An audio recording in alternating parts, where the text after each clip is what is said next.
What's up, everybody? Cole Sands Fishing here. So, just got back late last night from my fourth Bassmaster Open of the year. It was the first Central Division Open of the year.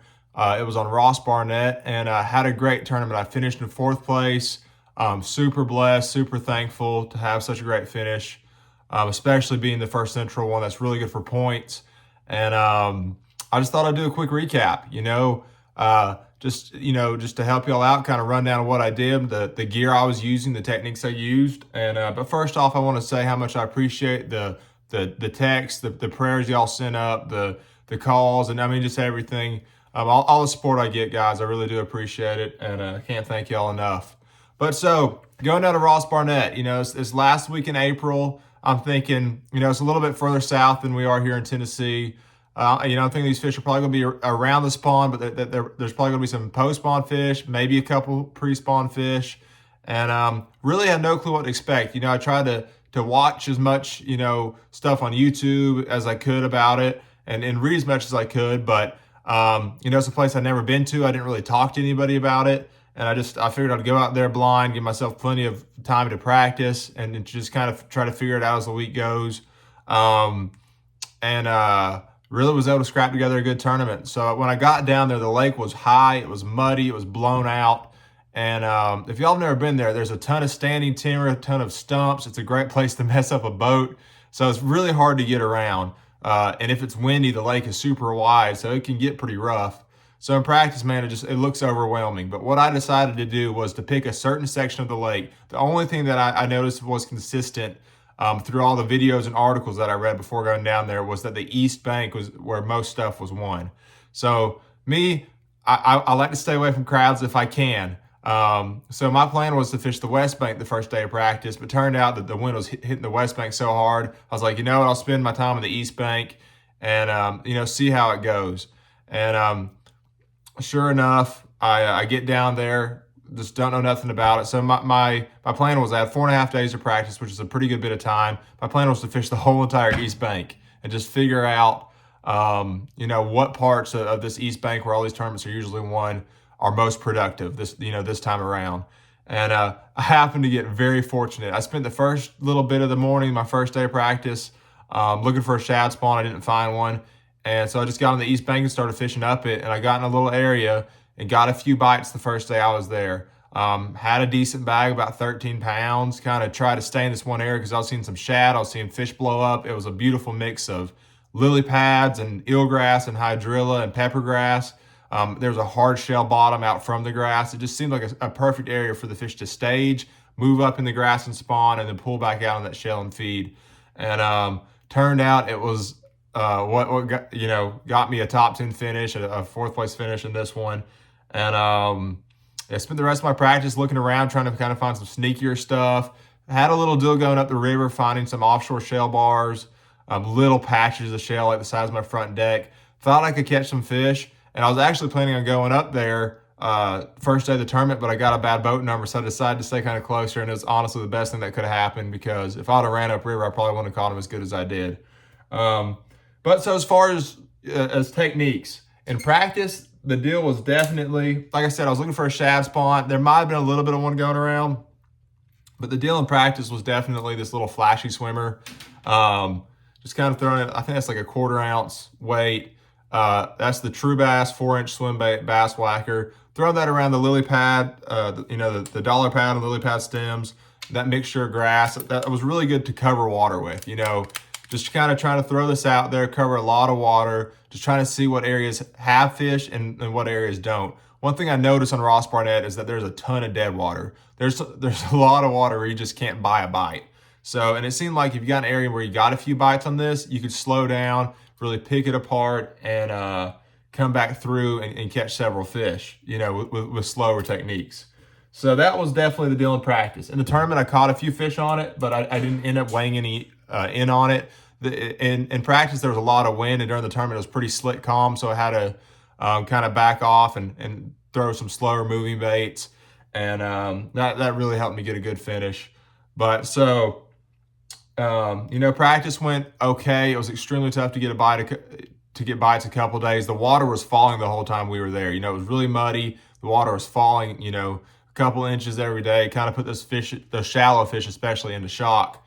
But the water stabilized the first day of the tournament and really helped the lake show out, and there were several good bags weighed in. So first day we get started. I go to this grass area I'm all excited to go to. You know, I'm like, I think I found something pretty cool. I get there, and apparently I found the biggest community hole in the lake, because it was a 1 mile stretch of lake that seemed to have every fish in it, and there was literally 100 boats in this 1 mile stretch.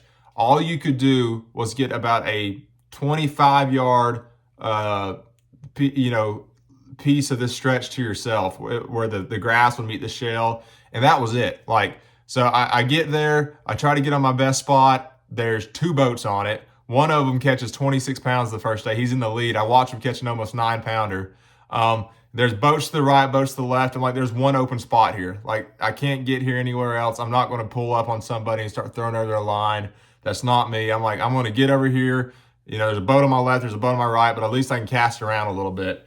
And, you know, maybe they'll move throughout the day and I can work around them and catch some fish.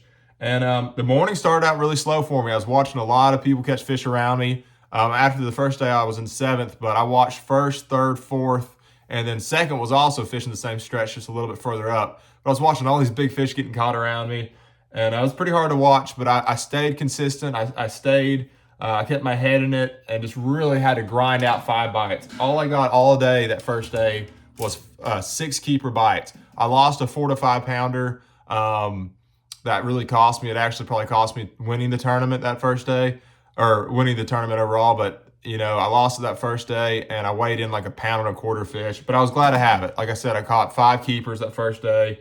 And the deal the first day was just the old ball and chain. Throwing a 1/2 ounce lead weight.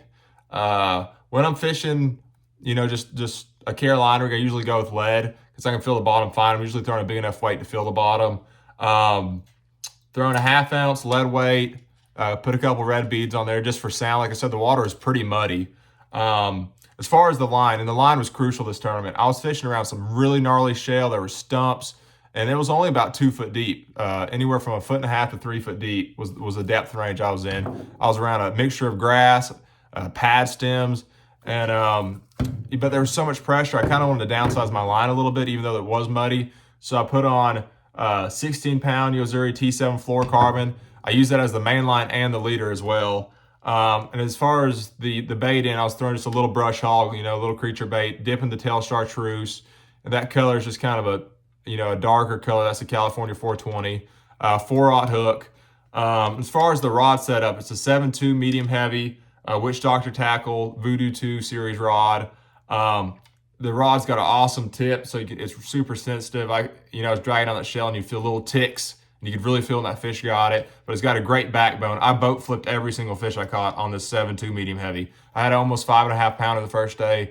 Boat flipped them like it was nothing, because that's how strong and powerful these rods are. And I'll go into that a little bit later. But that was the deal the first day. I weighed in every one of my fish on it. I did lose a 5 pounder the first day, throwing a little 1/8 ounce shaky head, throwing the Fishco finesse worm in Texas Red. Got him all the way to the boat. He was just so shallow, he just kept jumping and jumping.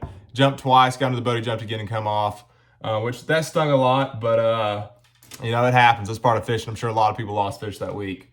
But that was the deal the first day, just slowing down. I can't tell you how painfully slow I had to fish. Like I said, there was so many boats around me. You just had to throw out there and just drag. It was almost like I was having to wait for the fish to come to me as they were moving up to spawn, because you just couldn't move around. You couldn't find the active fish. You had to wait for the fish to move up, which was extremely painful, extremely hard to do. But I knew if I just stuck with it, I could probably get 5 bites, and I did, and had a good day. Day one, I had 16.5 pounds, or like 16 pounds, 5 ounces, I think. And I was sitting at 7th after day one.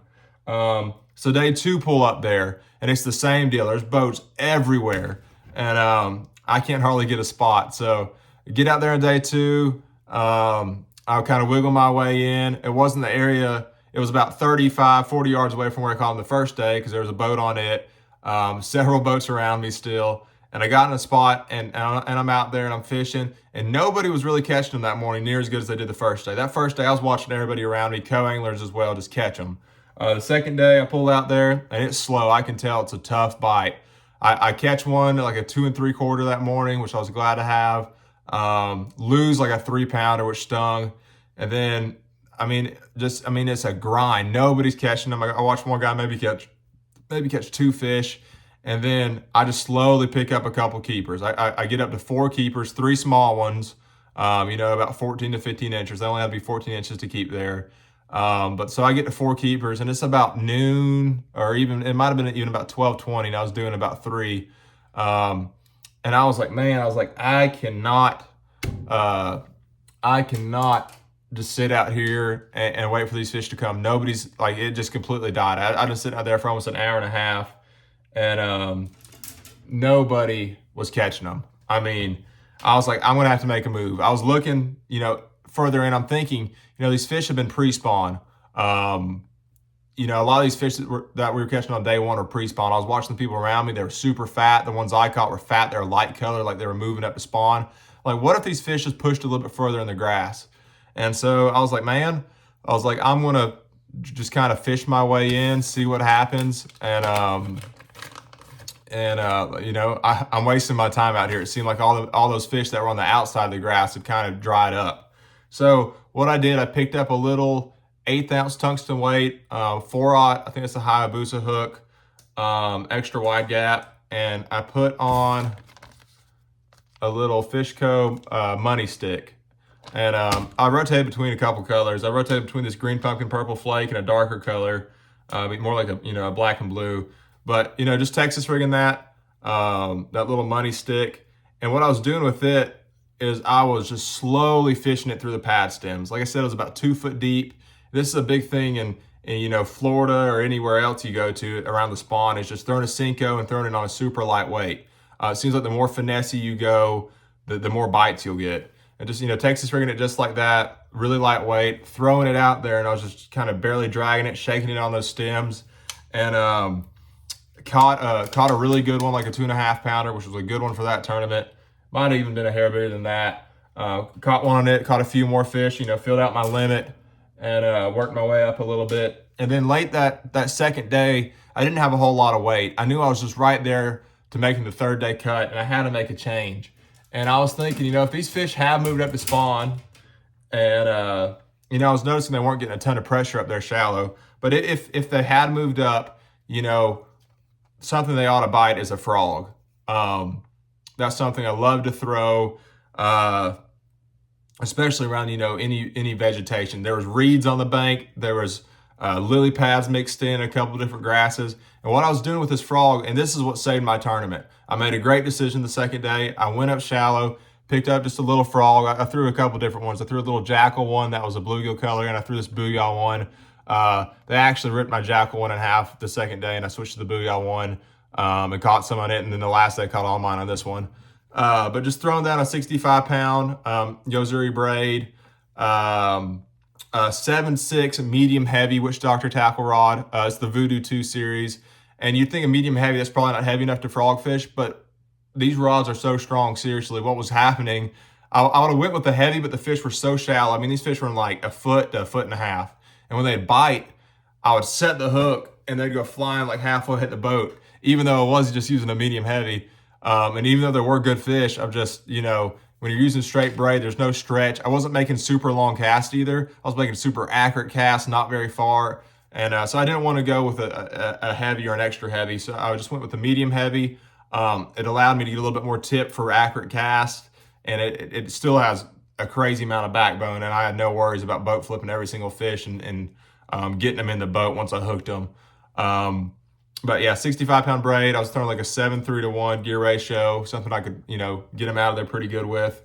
And the deal with the frog bite, when I was fishing those pads and those reeds, the pads were really thick in a lot of places, but you'd see these little holes. These holes were anywhere from this big to, they might be pretty good size. And what we figured out that second day between me and my co-angler, I was able to throw it in them holes and just fish it extremely slow. I'll throw that frog, twitch, twitch, twitch, and just let it sit. For 15, 20 seconds at a time, and then twitch, and then that's when they'd eat it.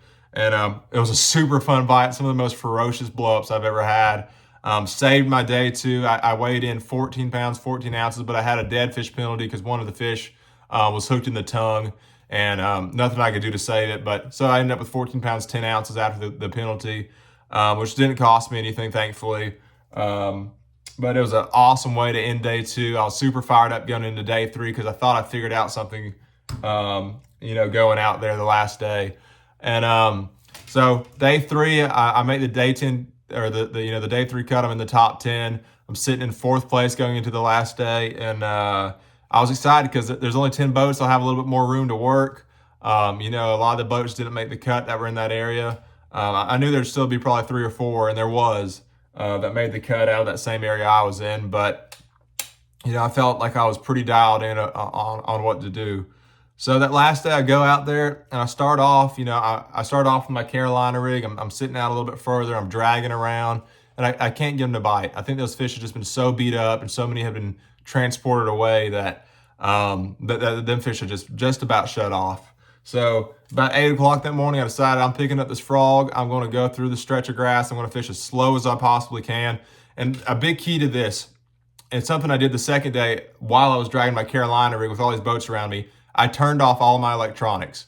I turned off both my back graphs. I turned off my Garmin Panoptics, and then all I left on was my mapping. I turned off the sonar for my front graph, and I got just super sneaky. And that's something I like to do whenever I'm fishing really shallow or whenever I'm fishing super pressured fish.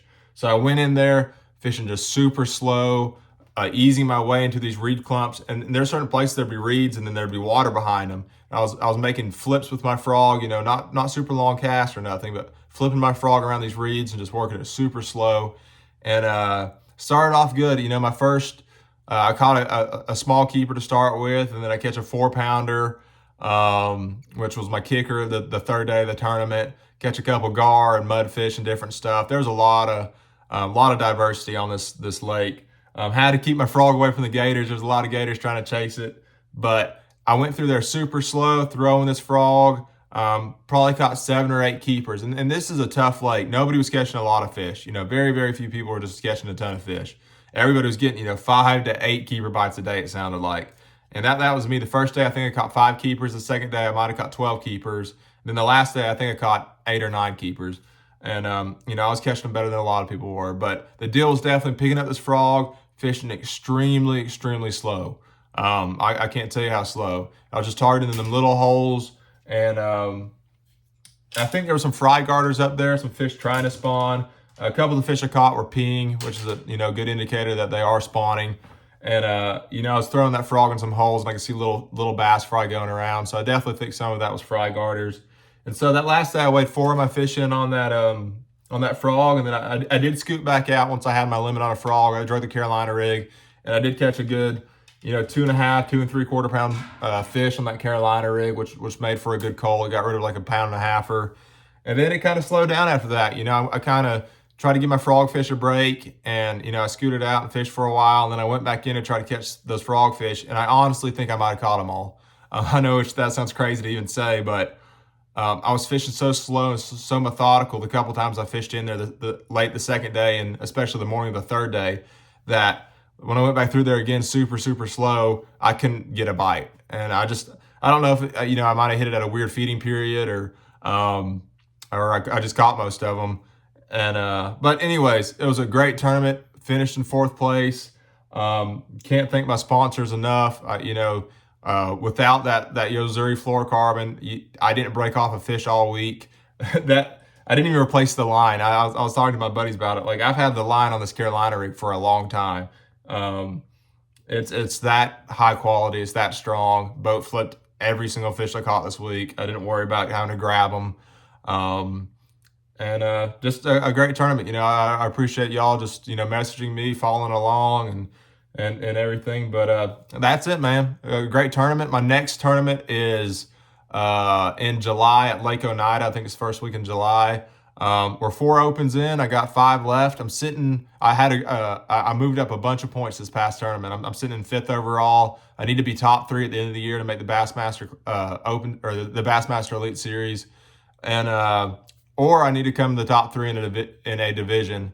I'm sitting really good in the Centrals right now because that was the first Central tournament, but still got a couple left. And so it should be a fun season. You know, I hope to do a couple more of these. I'll do it on my good finishes. I didn't do it on my past couple finishes because they weren't all that great, and y'all probably don't want to hear about that. But thanks for following along, guys. I'll catch y'all next time.